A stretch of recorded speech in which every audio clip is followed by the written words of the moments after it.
Hello, hello. Welcome back, Hey, beautiful people. We are here today with another episode, this time with another colleague from the World Academy of Art and Science, the wonderful Andrew Burns Colwill. Welcome, Andy. thank you for having me. Hello. Hello. Such a pleasure. So please tell us about yourself, what you do, how did you come to arts, what's your background, and obviously, which network also are you coordinating? Right. I'm an artist who's been painting at a very young age. In fact, I've probably done not a lot more all my life. So I make a living now at it, keep my head above water, and produce a lot of street art, a lot of murals on walls. Murals on walls of all different subjects, usually to do with environmental situations. So recently, I got involved with Dr. Joe Nurse and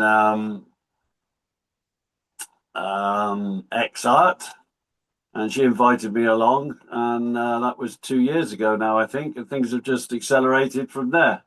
So now I'm involved with coordinating street artists from all around the planet, and the aim is to try and get them all together in various towns, villages, cities around the globe and make a street sort of a line all the way around the globe if possible, each joined by schools, community centres, or places like that with art Mhm. and paintings outside or inside. That's the aim. Mhm. Amazing. So you are in So we'll have to Bristol, see how right, that one in the goes. UK, and I think Yes, that's a I am good place for at the street art, moment. right? Oh, God, yeah, one of the top in the world. Hmm. So please tell us about where you come from, about your journey to art. Born in Bristol to a shipping family. So I was off and on of ships when I was very, very young, meeting all sorts of different people from all over the globe, which was great. I loved it as a kid. And I had a fascination with as well. I used to started off sort of drawing boats and ships, loved it. My father used to say you were scrawling on walls before you could hardly walk. Mhm. So just followed it through. Never went to art college, never got trained, but I sold my first painting when I was 15 to a neighbor, which was a desert scene on a piece of wood. I can still see it now. Piece of plywood with a desert scene like a scaffold building on it. And they paid £5 for it, which in those days was quite good money. It bought me a lot of cigarettes. Anyway, and then just followed it on from there. Ended up in theatre, ended up in television, selling my paintings in Europe, especially Germany. I spent quite a Mm. while in Germany. Every 2 weeks, we used to truck across with antiques, and I would take across. I don't want to say forgeries, copies of impressionist masters or late Renaissance sketches or whatever. So I learned to copy the masters when I was a teenager. And then in my 20s, we had a really good series on BBC by an amazing artist who's still not fully on Keating. And he did a series of lectures on BBC Two, which were amazing. So I learned a lot off of him. And of course, Turner, massive. Even from a kid, I loved Turner's work. Um, yeah, so that's how I sort of started my career as an artist, and it hasn't really stopped for the last 60 odd years. Wow, that's amazing. So if you had to yeah, summarize for us, like, in which way did art transform you or help you I in your don't think, life? I don't, yeah, that's a difficult question, that one, because I don't think now safely it didn't transform me because the art was always there. What it did do was took me down a path. I traveled all across Europe and ended up on a Greek island. with a small gallery there. It took me on a path of experience which was priceless. I met some amazing people through my art. I've had some incredible experiences through my art, and learned to appreciate life, I suppose. It's great just to get up and be concerned. The bills can wait. They got enough money anyway. So, Yeah. yeah, exactly. Yeah, it didn't really transform me. It I just followed it from a very, very young age. I don't know. I think, do you know what? I think people like me, I can talk about myself. I mean, Mhm. artists that just can't do anything else, they've got an incredible need to shout at people. They want to, they want to be recognized. They want people to look at what they produce and say, wow, that's good, because it boosts the ego. So I suppose lacking a lot of self-confidence in my teens and being a bit Mm. insecure, art was a way of saying something and people actually listening. It's great therapy. I mean, I was a very troublesome kid, and my art teacher used to say to the headmaster at the school, "Just give him to me." And they sent me. I used to go down to the art department and just draw and paint and sculpt all day long. Chill out zone, and I use it now when I'm working with people with addiction problems, which I do, or people that are having a bit of a rough time. I get them to sketch what they think they're Mm. angry about, they're upset about. You know, what's making them need to escape, what's fueling this addiction. I get them to try and sketch it on a piece of A4 paper and then transfer it for them onto a big 8 foot by 4 foot board, which they then paint, color in, and shade or whatever. And I help them do that. And it's like their addiction is being fed by totally natural emotions or morphines or whatever in the brain, because they're creating something, they're doing something, and they're saying something, which I think is what a lot of people who can't quite fit or just don't fully understand what's going on this crazy planet. I think that's how they like to just escape through art. It's an incredible healing tool. That I know from Yes. experience. Yes, I can absolutely confirm this. And yeah, I've read about your journey and how you developed your own technique by kind of mixing the classical painting and street art. Can you please Yeah. tell us more about this? Street art for me at the moment is stagnant. It's new. Well, it's not really new, but it's reaching a peak at the moment. I mean, Bristol's one of the main centres for street art in the world, in fact. Yes. Um, we have a hell of a lot of it here. But with a spray can, they're environmentally not that good, although they're trying to make them a lot better. With a spray can, you get a certain finish on wood, on wall, or on canvas, however you use it. On a car, I've painted a few vans and cars in my life. With a spray can, it's a certain finish. Um, however, however beautifully you recreate an image, um, it always looks the same. I mean, that finish is the same. With a brush and with solid paint and with whatever surface you're working on, you can move that paint across the surface. You can create a feeling, an emotion with a face. If I'm doing a portrait, I can create anger or happiness with a brush stroke. A sunset, I can create Oh, sorry. Mm. the light from the sun underneath the clouds is disappearing with a brush stroke. You can't do that with spray. It looks the same whether it's a cloud in the distance just floating by, or a cloud being struck by light from the sun set. With spray cans, it's the same. The light coming from the sun hitting the clouds looks the same as the clouds, although it's a different color. It's the same finish. I hope you understand what I'm trying to say, because with a brush, you can get that emotion into it. If you look at Turner's work, early impressionists, the classic Van Gogh, you'll see with the brush how they can create that movement, that emotion, that image. So yeah, I stopped Yeah, it's using the can all in about 1990 when I left the energy, UK. right? Energy, moving energy with, Energy, feeling. yeah, feeling with the colors. It's a So I fantastic see, art. Jana, it's a fantastic art, the spray art and the stuff they do, especially in this town. There's some amazing pieces, mostly done through Upfest, which is a massive festival here. Beginning of end of June, beginning of July, um, and some fantastic work here. But it just yeah, I lacks will have it lacks to lacks that come to energy for see it. me. You must come down. I told you. I'll pick you up at the station. Come Yes, I and will have a look. come. I will come. You will So love I it. see there is a painting behind you. Can you tell us, yeah, the story of this painting? This one. Yes. This is called the Big Apple.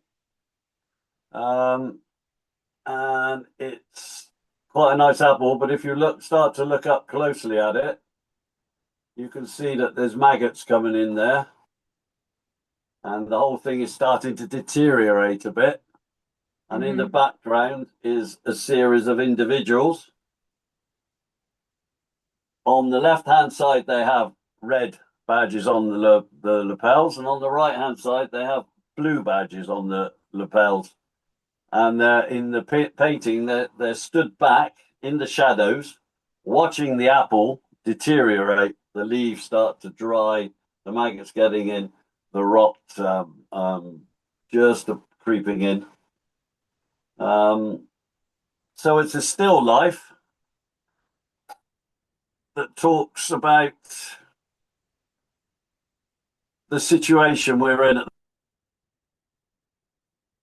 the moment, I believe, regards our social and political positions. But the rot Mm. can always be cut out.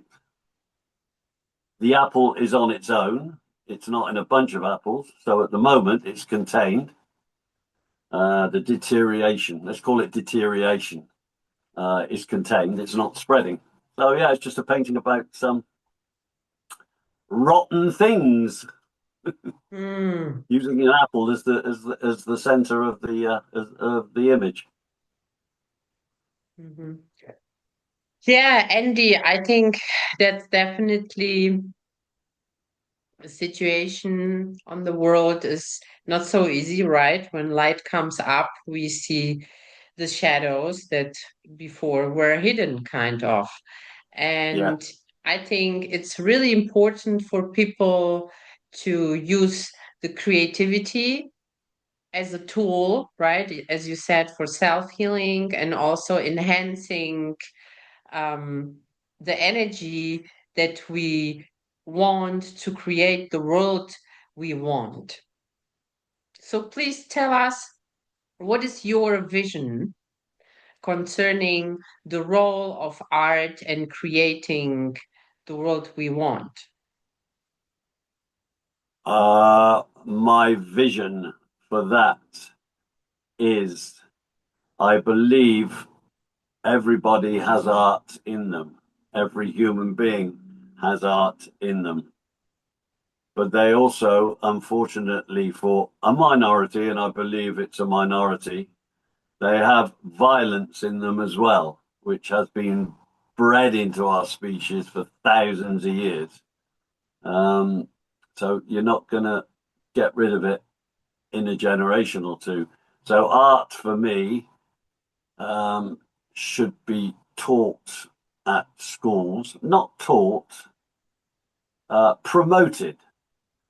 Youngsters, kids and youngsters should be given time out just to create. And I think if you can nurture creativity, if you can bring it to the fore in the human psyche, you're going to have a much better situation all over the planet, all over the planet. And we're going to get there. We're going to get there. We've got, as far as I'm concerned, my personal view, we have the wrong people in power at the moment. Not the wrong people. We have people in power in a lot of situations that could never entertain art or even think about what art is, but they could make $1 billion in a week if they had to. Um, for me, that's just out of balance. That's where the whole balance, the world Mm. societies we live in at the moment, the whole thing's gone completely out of balance, completely out of balance. So you need a bit more art mixed with the harder side of the human psyche, the business and everything else.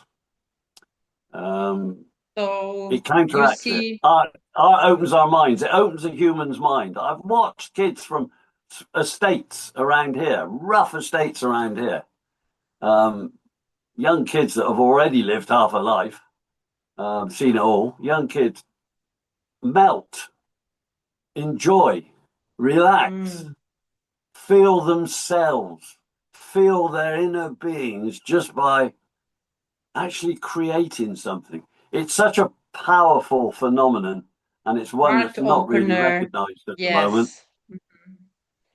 Art as an art opener, heart opener, and um, a balancing tool, It's a right? balance Because against aggression for me. For me, it's a yes, balance against having lived on both sides of the fence, Jana, having seen the violence and everything in my life, and then carried on, even painting through those really dark times of my life, and they were very dark. Having carried on, managed to carry on painting and working and creating through that, it gives you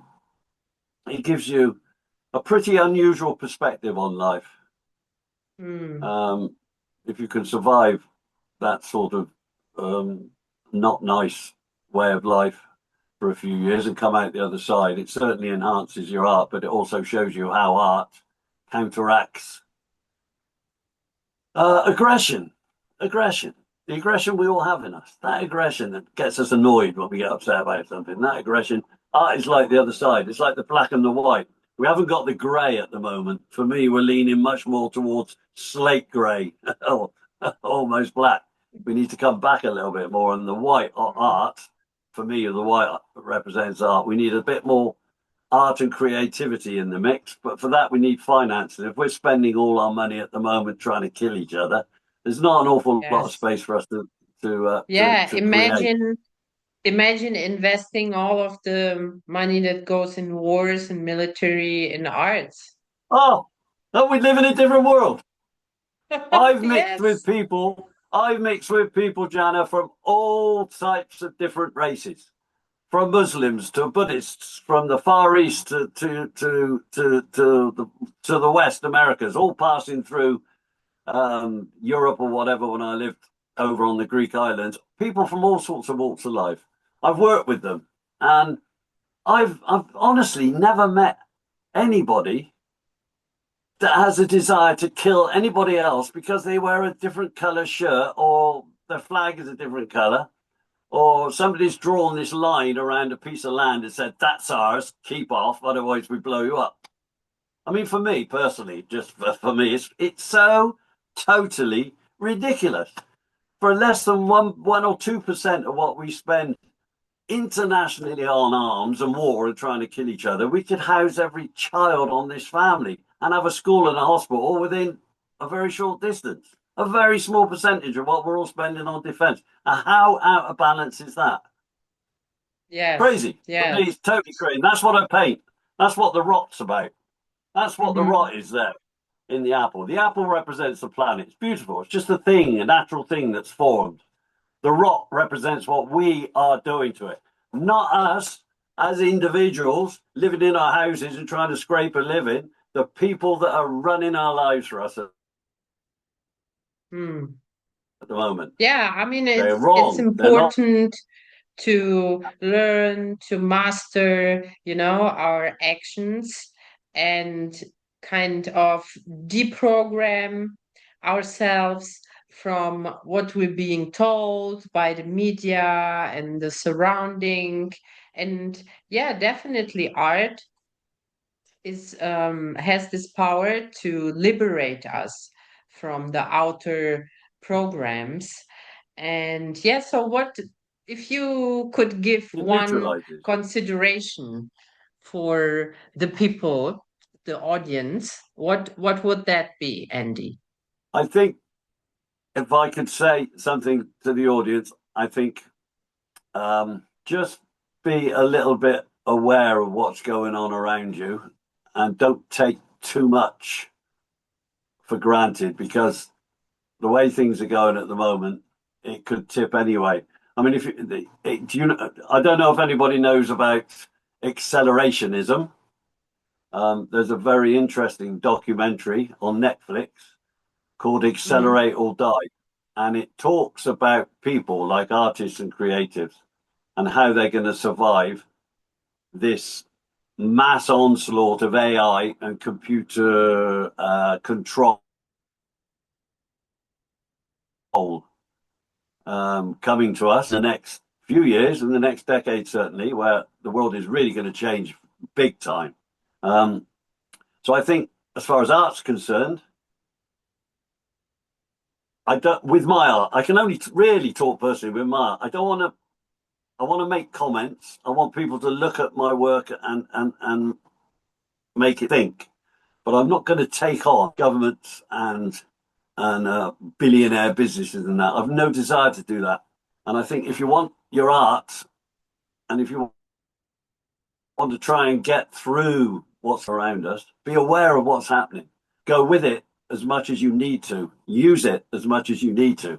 But don't stop creating. Don't lose that beauty that we all have inside of us, that Mm. beauty we have in our hearts. Even the worst, nuttiest killers out there fighting wars, somewhere in there is something.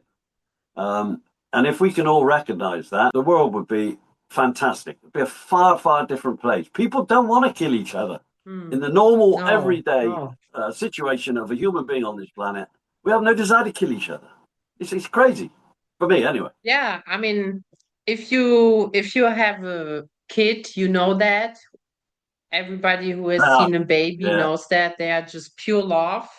And we all are this pure love, right? It's about the society or media culture, politics that teach you to become a certain identity that can be moved in a direction.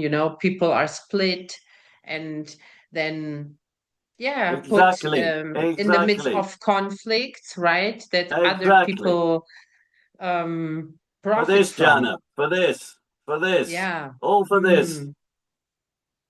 But yeah, I Crazy. mean, the Germans have a good saying, the last shirt has no pockets, right? Yeah, You cannot take anything with you when you leave from this world except the experiences that you made. I know And this saying. It's yeah, a very, very clever saying. It talks about the yeah, shroud they put on the body when you die. Yeah, it's a very clever saying. yeah. That's So all. Yeah, carry on. yeah, so I think the experiences that I do with art, since I really went into this art world, it's just like so enriching for my soul. I really yeah, evolve, as a being. And So it should be. Yeah. it's beautiful, beautiful, and I love to see other people thrive, and help them open. Yeah, but at the Yeah, moment, unfortunately, it's alien to most people, creativity and art. Whereas back to what I originally said, if it was in the school curriculum a lot more, and if it was taught, then I think mental health would be far mm, better among this generation coming up, especially if they had that space, that little place that you and I as artists go to when we're working. Um, yeah, it should be taught. It should be taught to kids, and they should be made aware of all the poison at the moment. I mean, the media for me, uh, the World Wide Web and AI come out are fantastic. I mean, I stay alive and paint pictures because of all the platforms that I use. But you need to understand its downside, its dark side as well. I mean, there's a rise in certain political groups at the moment, which is fueled by fake news. And I come across people every day who say, "Oh, did you hear about this? So and so killed so and so, or this big fight broke out here," and it's absolute rubbish. Yeah, I So mean the major part of the world lives in peace, right? And so yeah, many good things happen each day, but nobody reports about that. That's strange, right? So I tend not to watch the news at all, right? Um, I've even teach my daughter like when you hear it, switch it off immediately. She has a reflex because it just makes you sick. So yeah, I think there are many, many ways to deal with what is happening. One thing is being aware, right? What is going on? Definitely, it's an yeah, awakening process that is painful. Um, yeah, because we see the things that have been hidden before. Also, obviously, we super connected now through the internet and everything, exactly. and it's important to put our focus in the right direction, to see what we want, right? The world that we want, and um, doing creative things, being creative, obviously reconnects you actually to Yeah, to yourself. So that's very helpful, I think. And what I saw from your part also, it helped you, right? Like going through these dark places, the dark night of the soul, some call it. It's not just one night and then it's over. It's no, like a ah, process. It goes on, and you go in deeper layers. it never And really goes away, but you learn to turn the lights on. yeah, yeah. Yeah, that's That's what beautiful. happens. Turn the light on, even in the midst of the dark. And I mean, when you look on the I don't sky, mean an electric light. I don't mean an electric light, Jana. Not an yeah, electric with a I know switch. the inner light, of course. And Yeah, you can't see the light without the dark. They need to exactly. coexist in some way. The black And and the that's, white again. They need to make grey. yeah, yeah. Mm, At the moment, we got too dark a grey, I'm afraid. But we've been in a lot worse places in our history. But it's time. Evolution's a funny old thing. We wouldn't be here today without evolution. And evolution has worked and progressed through violence, through the big fish eating the little fish, if you like. I mean, that's the way it's come up. But now we've been chucked this thing called a conscience and a little bit of intelligence. Uh, um, and we're still living with a strong animal instincts. So you get this again. I go to it. This violence, which is in all of us, um, coming out less and less as we're going generation by generation. I mean, the generations today. When I look at my grandchildren and my stepdaughter, when I look at them, they're far less violent than we were in my era, for instance, the generation before, because mm. we were shortly after the Second World War, so we were brought up with the proverbial John Wayne American movie where people were killing themselves. So yeah, we will. It'll disappear. The intellect. I'm sure, and I strongly believe the intellect will eventually eliminate the animalistic, uh, protective violence that's in all of us. Self protection, fill our pockets. I mean, the most frightened people to me are probably the wealthiest. They think, Mm. you know, death is something that they hardly ever think about until just before it's going to happen, I suppose.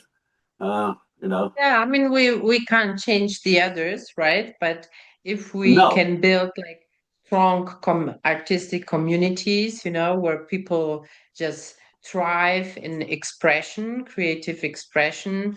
That's also a form of resistance, I believe, right? Yeah. And yeah, we're coming to the end, Andy. We have here this tradition that each artist leaves a word that resonates with their art. So the last artist left here the word unconventional for you. What are your thoughts? Unconventional. Yes. That's a good word for me. Yeah. Unconventional. Yeah. What is unconventional? What can I say about unconventional? I think unconventional is a necessary part of anything that's got to evolve. I think unconventionality is branching off away from the norm. And if you branch off away from the norm and you happen to find a path which is far better, hence what we've been talking about with art, then you've taken an unconventional route. So unconventionality for me is very, very necessary. Being unconventional sometimes in the creative world Mm, is an absolute necessity. Whether it's yeah. engineering or art or visual arts or film, um, being unconventional is absolutely a necessity if Important. we're to move forward. And what's your word? Which word does resonate with your art? I'm going to say self awareness. I might be two words, but Self-awareness. Wow. yeah. I love that. How are you? Self-awareness. Who are you? Where are you? What you doing? Ah, that's a good question. Yeah, I think it's important to work on ourselves and don't give in, no matter the outer circumstances. I'm the kind of person, the more you push me in the corner, the stronger I become. It's like you trigger me, you awaken I can something tell. in me. you know I can tell. yeah. So, and also having fun, not taking yourself so serious. No, Hmm. Thank you very much, you need to have Andy, fun. for being my guest. I can't wait to come to Bristol and spray something with you on the walls. Yeah, look forward to it. Look forward to it. Yes. Thank you for being my guest, and thank you, dear audience. Please let us your thoughts in the comments, and yeah, subscribe to our channel and go be creative. Thank you for watching. Bye bye. Bye.